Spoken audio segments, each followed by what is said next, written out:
Lu Kuan Chu, nama yang baik. Aku suka nama ini. Aku Lu Kuan Chu. Ya, aku bernama Lu Kuan Chu. Nama siapa lagi ini kalau bukan namaku?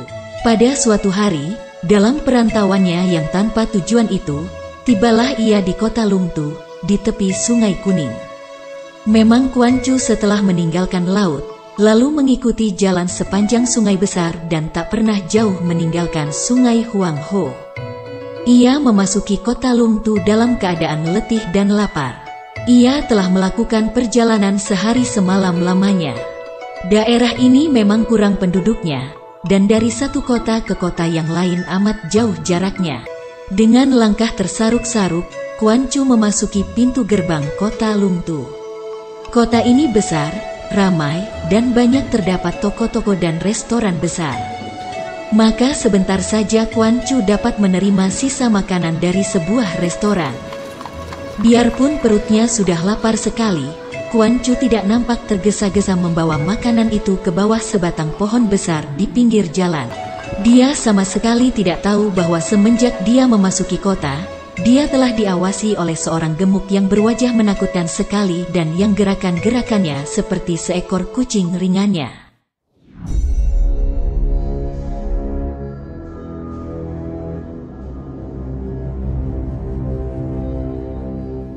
Daging baik, tulang murni. Beberapa kali orang tinggi besar itu berbisik dan nampak puas sekali. Tingkah laku orang tinggi besar ini benar-benar amat mengherankan dan mencurigakan. Biarpun tubuhnya besar, namun dia bergerak cepat dan gesit sekali. Anehnya, tiap kali bertemu dengan orang, dia lalu menyelinap dan bersembunyi. Dan karena dia memang memiliki gerakan yang ringan dan cepat sekali, tak ada orang yang melihat dia mengikuti Kuan Chu. Orang ini tubuhnya besar dan nampak kuat, mukanya bundar dengan mulut lebar seperti mulut barongsai. Jenggotnya yang pendek dan kaku bagaikan jarum sudah putih sebagian. Ketika Kuan Chu tengah makan, orang tinggi besar itu datang mendekati dengan muka menyeringai. Kuan Chu mengangkat mukanya, memandang. Wajah orang itu sama sekali tidak membuat dia takut. Bahkan anak kecil ini lalu mengerutkan kening. "Orang tua, apakah kau lapar?" tanya Kuan Chu menunda makannya. Orang itu melengak, lalu tertawa. "Tunggulah sebentar, makanan seperti itu tak seharusnya kau makan. Tunggu sebentar, aku akan mencarikan makanan yang baik untukmu." Ia lalu melangkah lebar ke arah restoran dan tak lama kemudian, betul saja, dia kembali dengan langkah lebar menghampiri Kuan Chu. Sambil membawa 2 mangkok penuh terisi makanan-makanan yang hangat mengebul. Ketika 2 mangkok masakan itu diletakkan di hadapannya, Kuan Chu menjadi mengilar sekali. Bau makanan yang amat sedap itu telah membuat perutnya yang belum kenyang tiba-tiba menjadi lapar lagi. Kalau menurutkan nafsunya, ingin dia segera menyikat 2 mangkok masakan itu. Akan tetapi anak ini memang aneh. Ia bahkan menggerakkan kepalanya menoleh kepada Tao Chai Ho, lalu berkata, "Orang tua, aku tidak bisa makan masakan ini." Untuk ketiga kalinya Tao Chai Ho melengak. "Hei, mengapa? Kita tidak saling mengenal, juga tidak ada hubungan sesuatu di antara kita. Kenapa kau datang-datang menghadiahkan 2 mangkok masakan? Tentu ada udang di balik batu. Apakah sebenarnya kehendakmu?" Kini Tao Chai Ho benar-benar tercengang. Belum pernah dia bertemu dengan seorang anak kecil yang seaneh ini. Kata-kata itu tidak patut keluar dari mulut seorang anak-anak. Pantasnya diucapkan oleh seorang dewasa yang sudah banyak pengalaman hidup.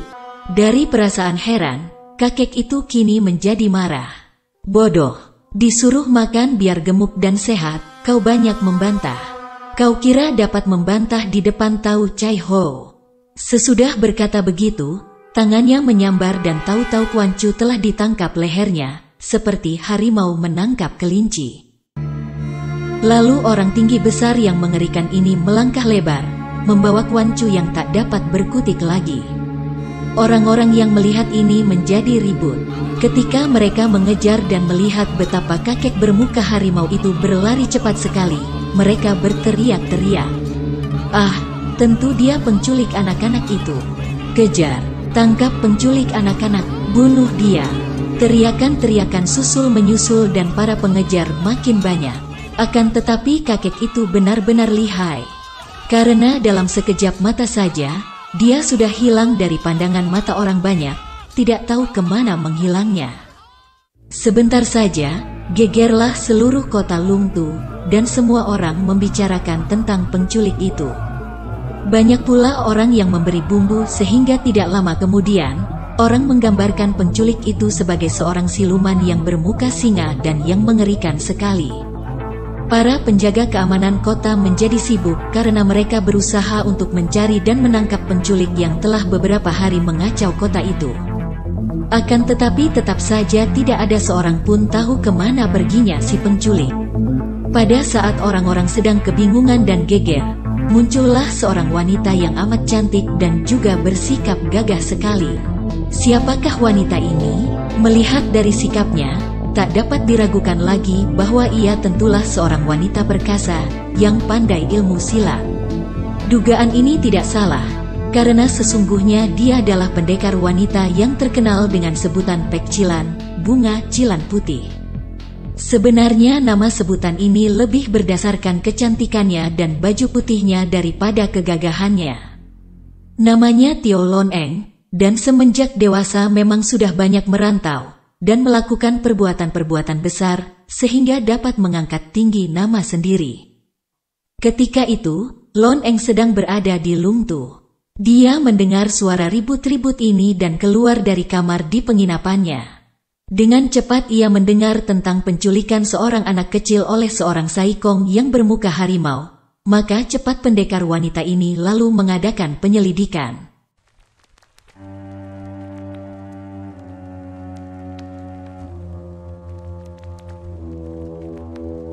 Sambil tertawa-tawa, Tao Chai Ho membawa Kuan Chu ke dalam sebuah hutan yang sangat liar, di sebelah selatan kota Lungtu, terpisah kurang lebih 15 li.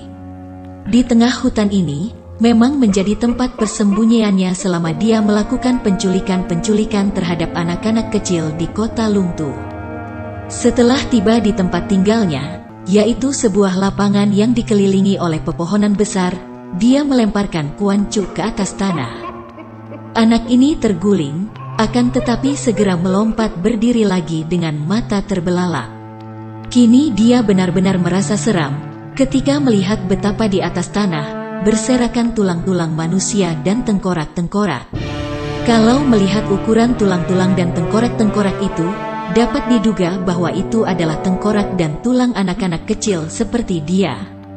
Tao Chai Ho lalu mengambil sebuah kantong yang tadinya dia gantungkan di cabang pohon. Dia membuka kantong itu dan mengeluarkan sebutir buah yang kulitnya bersisik seperti kulit ular. "Kau makanlah ini," katanya kepada Kuan Chu sambil mengangsurkan buah itu. Akan tetapi Kuan Chu tidak mau menerimanya. Ia hanya menggelengkan kepala. Sinar mata anak ini sama sekali tidak memperlihatkan rasa takut terhadap saikong yang setengah gila itu. "Hayo makanlah," kembali Tao Chai Ho membentak. Akan tetapi dengan bandel sekali, Kuan Chu menggelengkan kepala. Tao Chai Ho menjadi marah. Dipegangnya leher Kuan Chu dan sekali tekan saja mulut anak itu terbuka. Buah ular itu diremasnya dalam tangan kanan dan dijejalkan ke dalam mulut Kuan Chu. Rasanya asam dan pahit, akan tetapi karena dijejalkan terus, terpaksa Kuan Chu menelannya. Sungguh aneh, meskipun rasanya asam dan pahit, setelah memasuki perutnya, terasa perutnya hangat dan enak sekali. Dia tidak tahu bahwa buah ular itu adalah semacam buah yang langka dan merupakan obat yang sangat mukjizat khasiatnya terhadap aliran darah. Selain pembersih darah, juga dapat menguatkan tubuhnya. Ternyata Tao Chai Ho memaksa anak itu makan buah obat ini supaya tubuh anak ini menjadi kuat sehingga daging, darah, serta sumsumnya akan merupakan hidangan yang amat baik untuknya. Setelah Kuan Chu menelan obat itu, Tao Chai Ho tertawa bergelak. "Hahaha, selama bertahun-tahun ini belum pernah aku mendapatkan seorang anak seperti engkau. Sekali ini aku pasti akan berhasil." Kau adalah seorang anak Sintong, anak ajaib. Jantung dan otakmu pasti akan menghasilkan semua usahaku selama ini. Kau mengingatkan betapa semua anak-anak ini hanyalah sebangsa boantong, anak nakal belaka.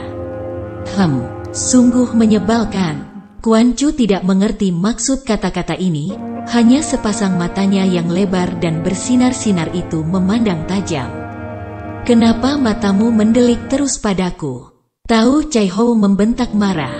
Tenang saja, matamu yang tajam itu tidak akan memasuki perutku. Hanya akan membikin muak saja. Setelah berkata demikian, Sai Kong ini kemudian menyalakan api unggun yang besar dan memasang pemanggang dari kayu seperti yang biasanya digunakan untuk memanggang binatang buruan. Kuan Chu masih juga belum mengerti, hanya memandang segala tingkah laku orang tua yang aneh itu. Diam-diam dia membuat perbandingan, mana yang lebih aneh, kakek ini ataukah dua orang kakek yang saling hantam di tepi laut itu. Di dunia ini sungguh banyak sekali orang-orang aneh. Dia ini tentu juga miring otaknya, katanya, dan karena kata-kata ini tanpa disengaja diucapkan keras-keras, maka didengar oleh Tau Chai Ho. Apa katamu? Kau berani memaki aku gila? Kalau kau tidak gila, mengapa kau menangkapku dan membawaku ke sini? Kemudian kau juga memaksaku makan buah yang pahit dan tidak enak. Perbuatan ini kalau tidak dilakukan oleh seorang gila, habis oleh siapa lagi? Kuan Chu membantah berani. Benar, kau adalah Sintong, anak ajaib. Jika tidak demikian, tak nanti kau berani mengeluarkan ucapan-ucapan seperti itu. Hahaha, ingin ku dengar apa lagi yang akan kau katakan sesudah kau kupanggang di atas api itu. Dia menuding ke arah api unggun yang sudah menyala besar. Celaka, memang kau benar-benar gila. Kuan Chu menarik napas panjang. Sambil tertawa dengan suaranya yang serak, Tau Chai Ho lalu menubruk dan dalam sekejap mata saja kedua tangan Kuan Chu telah ditelikung ke belakang dan diikat dengan tambang kulit pohon. Ia seperti seekor babi kecil yang sudah diikat keempat kakinya dan hendak dipanggang hidup-hidup. Kemudian, lebihan tambang pengikat tangan Kuan Chu yang masih panjang itu, oleh kakek itu diikatkan di atas cabang pohon, tepat di atas api yang bernyala-nyala. Bila anak lain yang dipanggang seperti itu, tentu akan menjerit-jerit. Akan tetapi Kuan Chu lain lagi wataknya. Anak ini benar-benar berhati baja. Walaupun dia sudah mulai merasakan hawa panas menyambarnya dari bawah, dia tetap menggigit bibir tidak mau menangis atau berteriak. Benar-benar Sintong. Melihat hal ini Tau Chai Ho menjadi makin girang. Akan tetapi tiba-tiba dia menjadi pucat dan memaki-maki api di bawah tubuh Kuan Chu yang mengeluarkan suara. Lalu padam. Apa yang terjadi? Tadi sehabis dijejali buah ular yang masam dan pahit, Kuan Chu ingin sekali membuang air kecil. Akan tetapi karena dia tak sempat dan telah diikat tangannya, tentu saja dia tidak dapat membuang air kecil. Kini setelah digantung di atas, rasa panas membuat dia tak dapat menahan lagi. Maka kencinglah dia begitu saja. Sungguh kebetulan sekali, air kencing yang banyak itu menimpa api unggun sehingga memadamkan api itu, karena kayu bakarnya menjadi basah semua.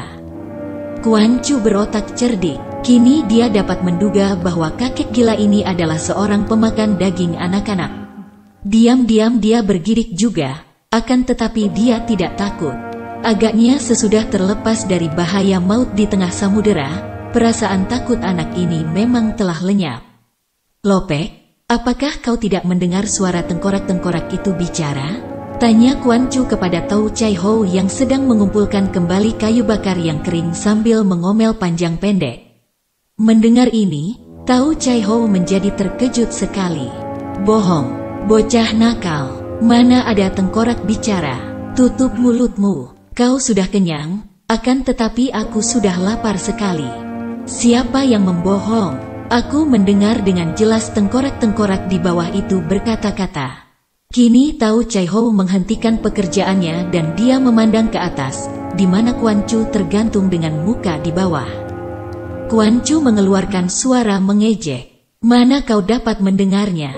Ingat, aku adalah seorang anak Sintong, anak ajaib. Wajah Saikong itu berubah, sedikit pucat. Apa kata mereka? Tanyanya. Suaranya tidak begitu keras seperti tadi.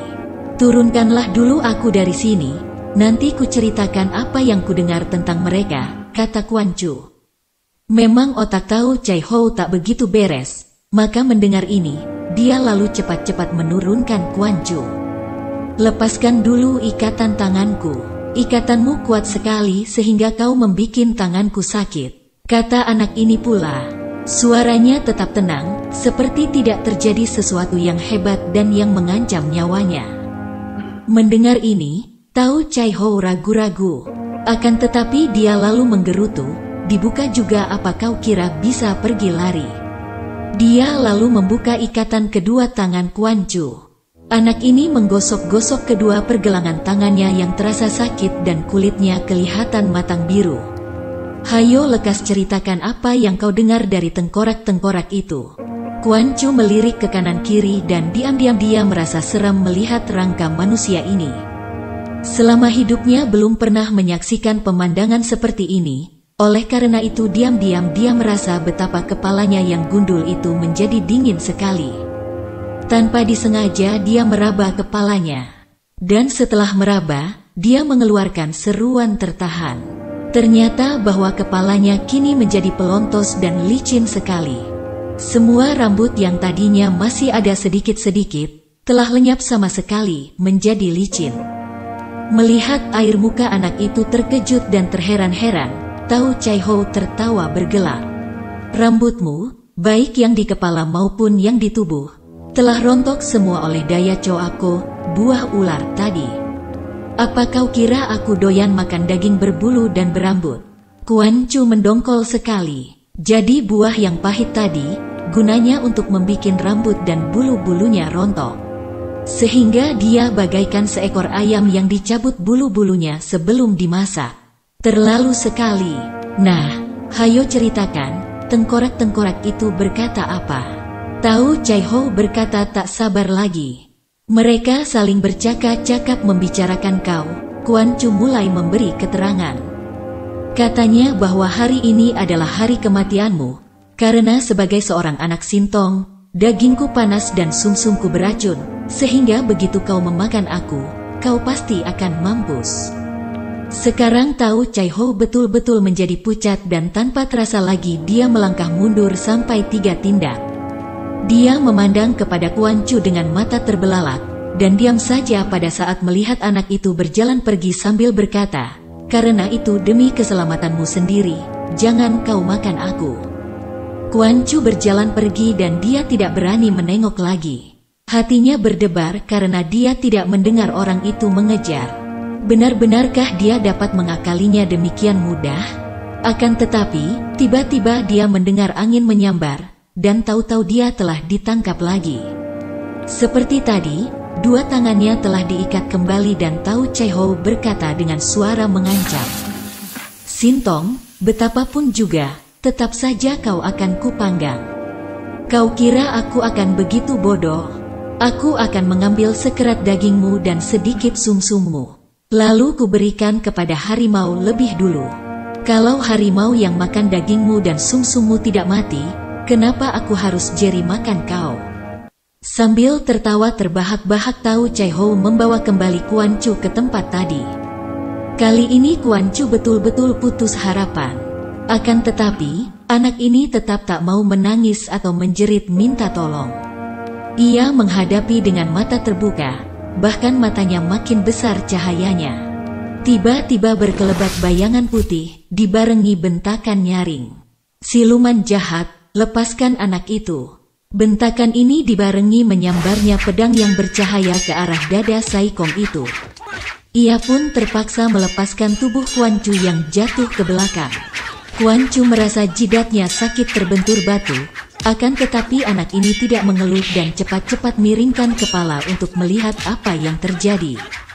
Ternyata olehnya bahwa yang menyerang penculik itu adalah seorang wanita baju putih yang cantik sekali. Ketika penyerang yang bukan lain adalah Tio Lon Eng ini menemukan jejak penculik yang membawa lari anak kecil, dia kemudian menyusul terus sampai ke dalam hutan. Dan kebetulan sekali dia melihat Tao Chai Ho hendak memegang seorang anak kecil. Dia terkejut sekali ketika mengenal Sai Kong ini, juga berbareng marah sekali, maka langsung ia lalu menyerangnya dengan tusukan Sin Leong Jutong, naga sakti keluar goa. Tao Chai Ho adalah seorang yang tinggi ilmu silatnya. Maka biarpun diserang dengan tiba-tiba secara hebat ini, masih dapat dia melepaskan Quan Chu. Kemudian sekali saja tangannya bergerak, dia telah mencabut sebatang golok yang amat besar dan tajam. "Bangsat kecil, siapa kau berani sekali menyerangku?" bentak Tao Chai Ho sambil memalangkan goloknya di depan dada dengan sikap mengancam. Lon Eng berdiri tegak sambil menudingkan pedangnya kepada Tao Chai Ho. "Siluman keji, telah lama nonamu mendengar tentang kejahatanmu. Dan kebetulan sekali kita bertemu di sini. Inilah tandanya bahwa riwayat Tao Chai Ho akan segera tamat. Orang jahat, kau telah kehilangan anakmu sendiri. Mengapa kau sekarang berlaku kejam terhadap anak-anak orang lain? Apakah kau sudah tidak memiliki perasaan lagi? Sehingga kau membuat anak-anak menjadi seperti ini." Dengan tangan kiri Lon Eng menunjuk ke arah tengkorak-tengkorak yang menggeletak di kanan kiri Quan Chu. Lon Eng membentak ketika melihat orang itu hanya berdiri memandangnya dengan mata terbelalak kagum. Dengan seruan ini, wanita perkasa itu kembali menyerang dengan pedangnya dan kali ini dia menggerakkan pedangnya secara lihai bukan main. Inilah ilmu pedang keturunan dari keluarganya dan meskipun Tao Chai Ho amat lihai, namun dia segera menjadi repot sekali menghadapi serangan pedang ini. "Nona, tahan, Nona, aku tak dapat melawanmu." Lon Eng membelalakkan matanya yang bagus. "Nona, jangan serang aku. Apabila kau kehendaki, aku akan melepaskan anak ini. Aku akan melakukan apa saja yang kau kehendaki, akan tetapi, jangan kau tinggalkan aku selamanya." Lon Eng sudah mendengar tentang Tao Chai Ho, dan sudah mendengar pula tentang riwayat orang aneh ini, juga tahu bahwa orang ini otaknya miring. Akan tetapi mendengar kata-kata permintaan itu, mau tidak mau ia merasa jengah dan merahlah mukanya. "Keparat," serunya marah. Pedangnya membacok lagi dengan gerak tipu batu karang menimpa jurang. Bacokan ini hebat sekali dan demikian cepatnya sehingga tak mungkin bisa dielakkan pula. Terpaksa Tao Chai Ho menangkis dengan goloknya. Terang, bunga-bunga api berpijar dan Lon Eng merasa tangannya tergetar hebat. "Nona, jangan serang aku, jangan tinggalkan aku." Berkali-kali Tao Chai Ho berkata dengan suara penuh permohonan. Akan tetapi Lon Eng menjadi makin penasaran dan sangat marah. Ia menyerang terus bertubi-tubi dan lawannya hanya menangkis atau mengelak cepat, sama sekali tidak mau membalas, hanya minta-minta dengan suara pilu. Sesungguhnya, Lon Eng sendiri merasa bahwa kepandaian Sai Kong ini masih lebih lihai daripadanya. Kalau Tao Chai Ho membalas, tentu wanita perkasa ini akan terdesak. Akan tetapi, Sai Kong itu tak mau membalas sedikitpun juga dan betapapun lihainya. Ilmu pedang yang dimainkan oleh Lon Eng merupakan ilmu pedang yang amat baik dan juga kepandaian Lon Eng sudah mencapai tingkat yang cukup tinggi. Maka bagaimana dia dapat mempertahankan diri terus tanpa membalas? Sesudah melakukan perlawanan selama 50 jurus lebih, akhirnya sebuah bacokan pedang Lon Eng menyerempet lengan kanannya sehingga ada segumpal daging dekat sikunya terbabat pedang dan goloknya lepas dari pegangan. "Aduh, Nona, jangan lukai aku," Sai Kong itu berseru. Akan tetapi Lon Eng mendesak terus dan cep-cep. 2 kali ujung pedangnya berhasil menusuk pundak dan paha lawannya. Tao Chai Ho mengaduh-aduh dan terhuyung-huyung mundur. "Nona, Nona, jangan lukai aku." Dia masih terus berseru dan mengangkat kedua tangannya ke atas sambil memandang kepada Lon Eng dengan sinar mata mengasih. Diam-diam Lon Eng merasa kasihan juga terhadap orang ini. Akan tetapi mengingat semua kejahatan-kejahatannya yang sudah melampaui batas kemanusiaan, Lon Eng menggigit bibirnya yang merah lalu melompat maju dengan sebuah tusukan hebat sekali. "Aduh, istriku, mengapa kau berhati sekejam itu?" Tao Chai Ho menjerit dan setelah memanggil-manggil istrinya, tubuhnya berkelojotan. Tak lama kemudian dia menghembuskan nafas terakhir. Dadanya sudah tertembus oleh pedang Lon Eng yang cepat membersihkan pedangnya dan sekali tebas saja dia telah memutuskan tali yang mengikat kedua tangan Kuan Chu. Lon Eng mengira bahwa anak ini akan berlutut menghaturkan terima kasih kepadanya, akan tetapi dia kecelip besar. Kuan Chu bahkan berdiri tegak di depannya dengan sinar mata bernyala-nyala, kemudian mencela, "Kau kejam sekali." Lon Eng benar-benar tertegun. "Apa? Aku kejam? Kalau aku kejam, abis bagaimana kau menganggap dia itu?" Dengan pedangnya ia menunjuk ke arah mayat Tao Chai Ho. Dia jahat," jawab Kuan Chu tanpa ragu-ragu lagi. Anak bodoh. Kalau aku tidak berlaku seperti yang kau sebut kejam tadi, apa kau kira sekarang kau masih dapat bernafas lagi? Mungkin kau sudah masuk dan berada di dalam perutnya yang gendut itu. Akan tetapi tidak perlu dibunuh, bantah Kuan Chu. Kata-katanya membuatnya merasa penasaran. Ia telah menolong nyawa anak ini dan apa balasannya? Celaan. Sungguh membuat penasaran dan gemas. "Bocah ingusan, kau tahu apa? Kau lihat rangka-rangka itu?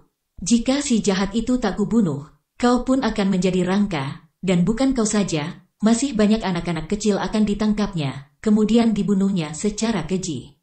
Aku telah membunuh seorang jahat dan melenyapkan bencana demi keselamatan banyak orang anak-anak seperti engkau.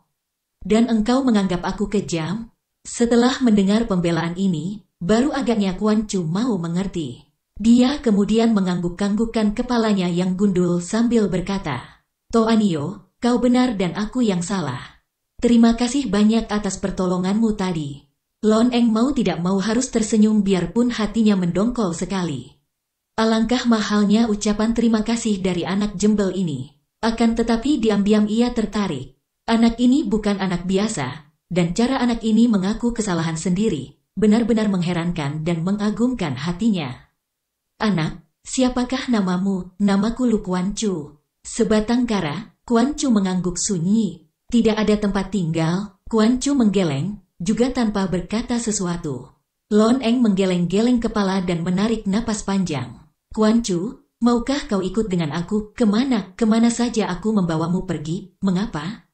"Untuk apa? Anak bodoh, apa kau lebih suka berkeliaran seorang diri di dunia yang penuh kejahatan ini?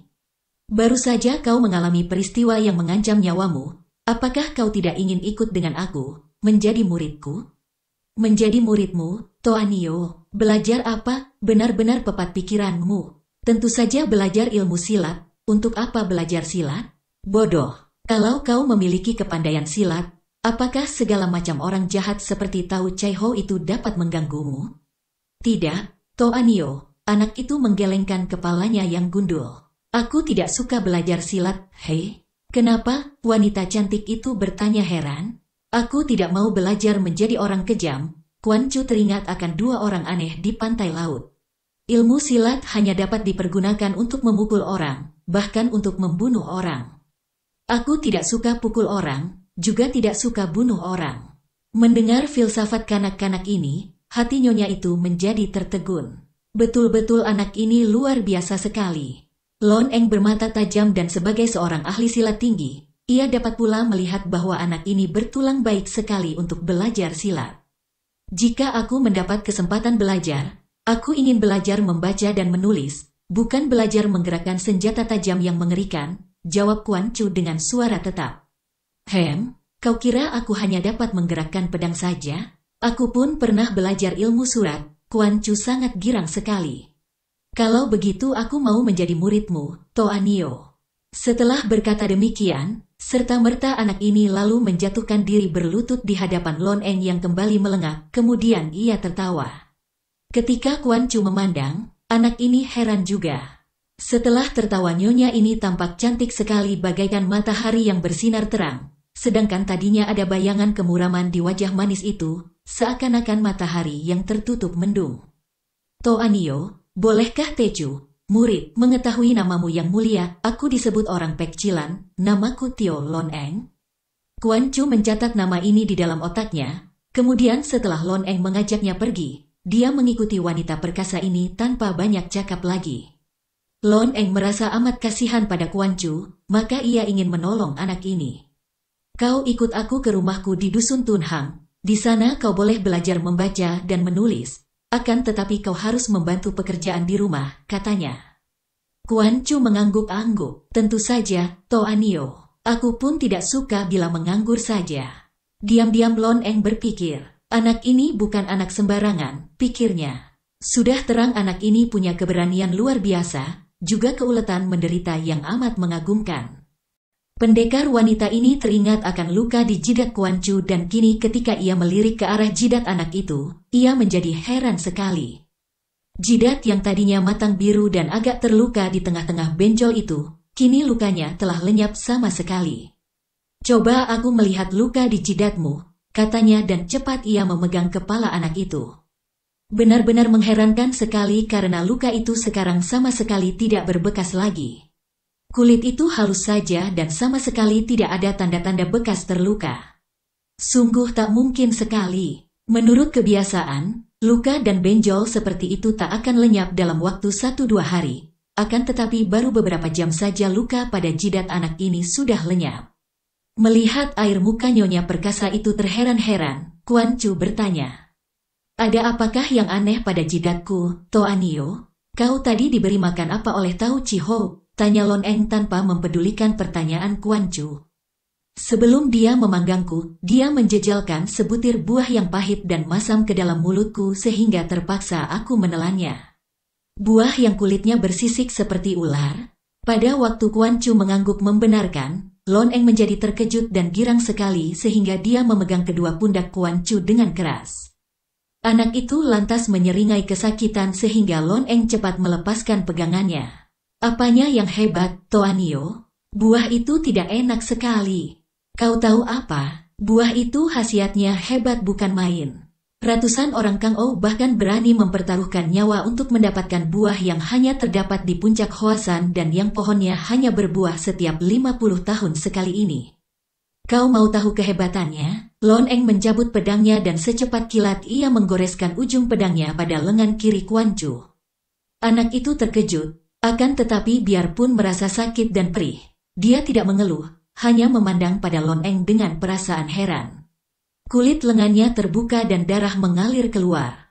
Akan tetapi hanya sebentar saja, karena darah itu segera menutup kulit dan cepat sekali mengering.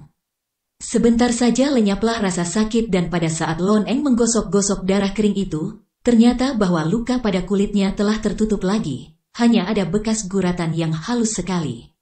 Hampir tidak kelihatan. Kau lihat, hebat bukan? Kecuali terputus uratmu, kulit dan dagingmu menjadi kebal dan biarpun dapat terluka, kau akan segera sembuh kembali. Kalau kau sudah mempelajari luekang, bahkan kau tak akan dapat terluka oleh senjata tajam. Kau benar-benar amat beruntung, Kuan Chu. Sebenarnya Kuan Chu masih kurang mengerti. Akan tetapi melihat khasiat buah itu, dia mengeluarkan lidahnya saking kagumnya. Semua ini berkat pertolonganmu, Toanio. Kalau kau tidak datang menolong, apa artinya buah itu bagiku? Besar juga hati Lon Eng. Betapapun juga, anak ini ternyata tahu akan terima kasih. Baiknya tahu Chai Ho telah gila. Kalau dia sendiri yang makan buah itu, apakah aku dapat menang dalam pertempuran melawan dia tadi? Walaupun mulutnya bilang begitu, namun di dalam hatinya Lon Eng tahu bahwa kalau saja Tau Chi Ho tidak tertarik oleh kecantikannya dan teringat akan istrinya, ia takkan dapat menang menghadapi orang gila yang kepandaiannya lebih tinggi tingkatnya itu. Kuan Chu, berjalan seperti ini, dalam sebulan belum tentu kita akan sampai di Tun Hang. Hayo ku gendong kau. Kuan Chu memandang ragu. Toanio, pakaianku kotor. Abis mengapa? Wanita perkasa itu memandang sambil tersenyum. Pakaianmu begitu bersih, aku takut akan mengotorkan pakaianmu saja. Anak bodoh, seru nyonya itu. Sebelum Kuan Chu sempat menjawab, ia telah dipondong. Sebentar kemudian Kuan Chu merasa kepalanya pening karena nyonya itu berlari cepat sekali bagaikan seekor burung sedang terbang. Aduh cepatnya, serunya girang setelah dia menjadi biasa dengan kelajuan ini. Kau mau mempelajarinya? Tentu saja, Toanio. Kepandaian ini amat besar gunanya. Aku suka mempelajarinya. Lon Eng tetap berlari cepat dan kembali nyonya perkasa ini tersenyum. Anak ini baik sekali, cocok untuk menjadi kawan anakku, pikirnya. Bukankah tadi kau bilang tidak suka belajar ilmu silat? Apakah berlari cepat termasuk ilmu silat, Toanio? Yang aku tidak suka adalah ilmu memukul dan membunuh orang. Ilmu berlari cepat seperti ini tidak dapat melukai orang.